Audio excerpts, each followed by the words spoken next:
Assalamualaikum warahmatullahi wabarakatuh. Perkenalkan, nama saya Wulandari Pertiwi dengan NIM 43225055. Saya berasal dari kelas 1 CTKI dan saya berasal dari jurusan Teknik Kimia, Prodi D4 Teknologi Kimia Industri.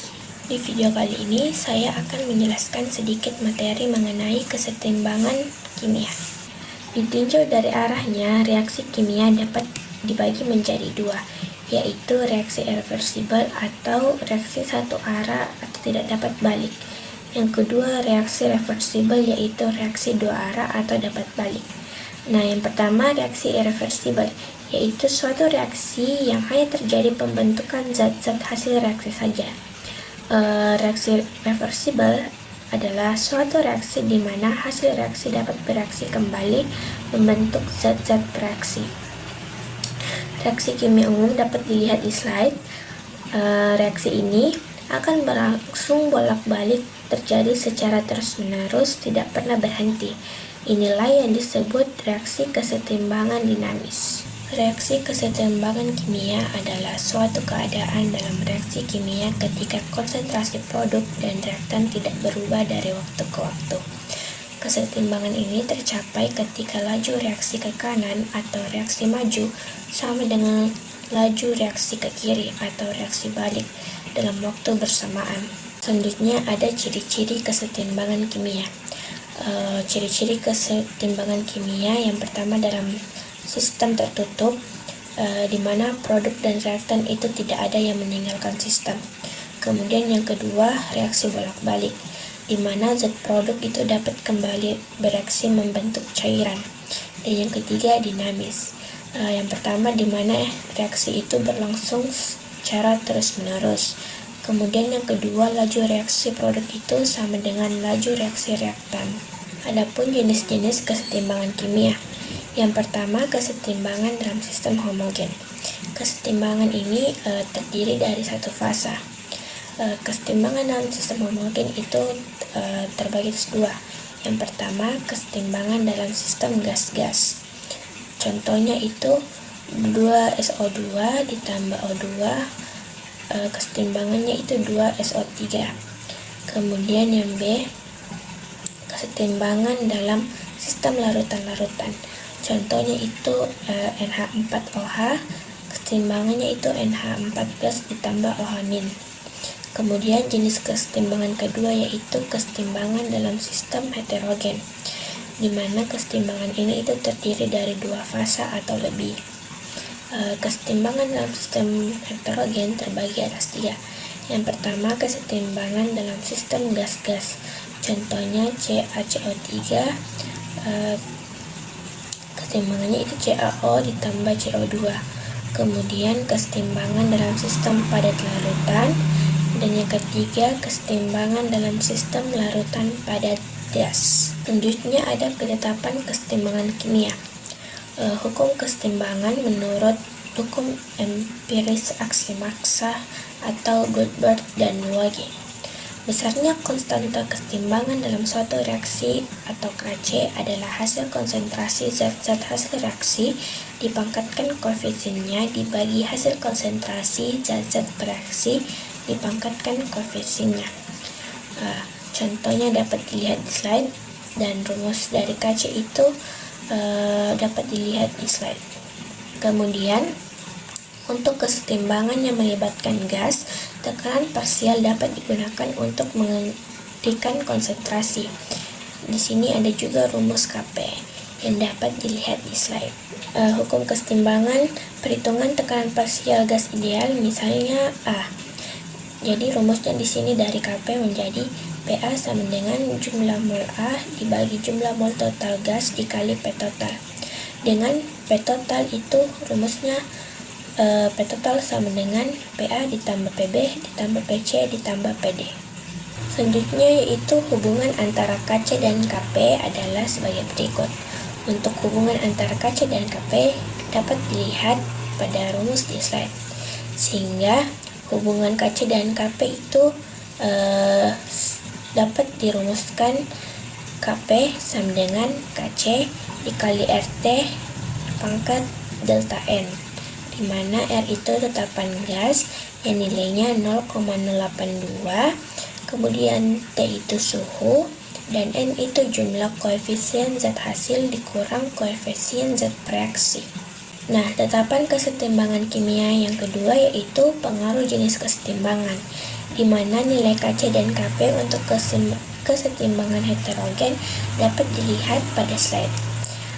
Untuk keberadaan zat pada keadaan setimbang itu, yang pertama, jika terdapat fase gas dan fase padat, maka penentuan Kc-nya itu fase gas.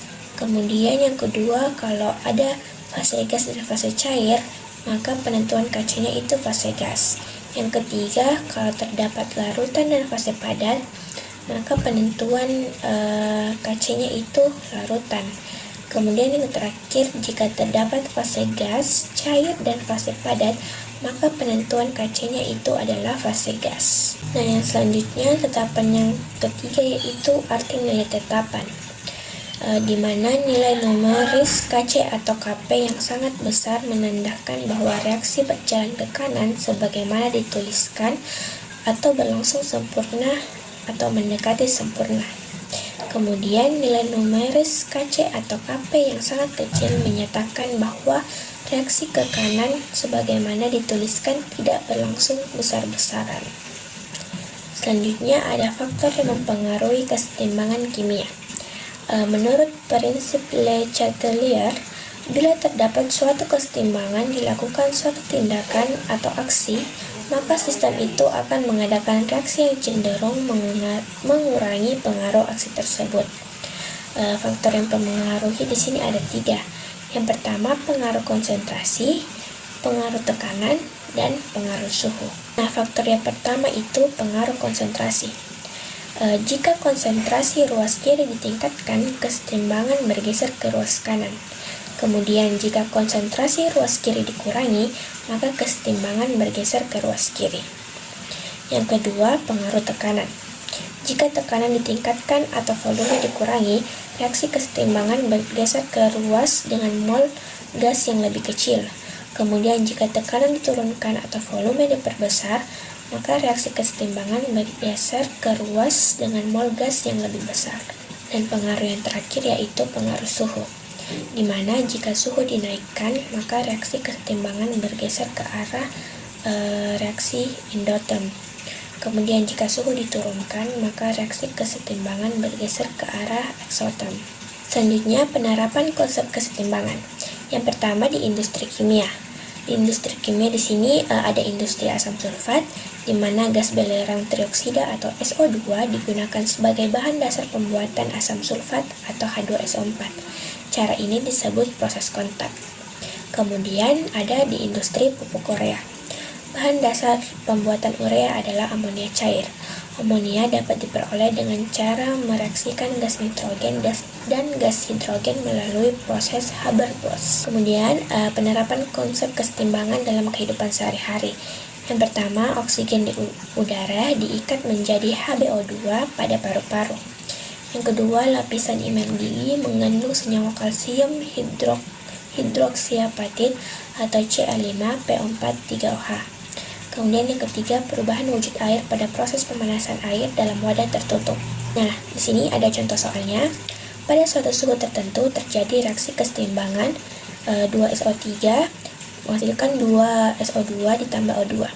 Pada keadaan setimbang terdapat 0,30 mol SO3, kemudian 0,20 mol SO2 dan 0,10 mol O2 dalam wadah berukuran 5 liter. Tentukan nilai Kc. Jadi di sini kita masukkan reaksi ke dalam rumus Kc. Kemudian untuk molnya kita harus bagi dengan volume dari wadah. Jadi untuk SO2 itu 0,20 dibagi 5 sehingga menghasilkan 0,04. Kemudian untuk O2 itu 0,10 dibagi 5 sama dengan 0,02. Dan yang ketiga untuk SO3 itu sama dengan 0,30 dibagi 5 hasilnya 0,06. Nilai yang didapatkan dikasih masuk ke dalam rumus Kc. Jadi Kc sama dengan 0,04 kuadrat dikali 0,02 dibagi 0,06 kuadrat. Hasilnya 0,04 kuadrat dikali 0,02 yaitu 0,000032. Kemudian untuk 0,06 kuadrat hasilnya 0,0036, sehingga 0,000032 dibagi 0,0036 hasilnya 8,9 dikali 10 pangkat min 3. Jadi nilai KC-nya adalah 8,9 dikali 10 pangkat min 3. Mungkin itu saja sedikit penjelasan dari saya. Kurang dan lebihnya mohon dimaafkan. Wassalamualaikum warahmatullahi wabarakatuh.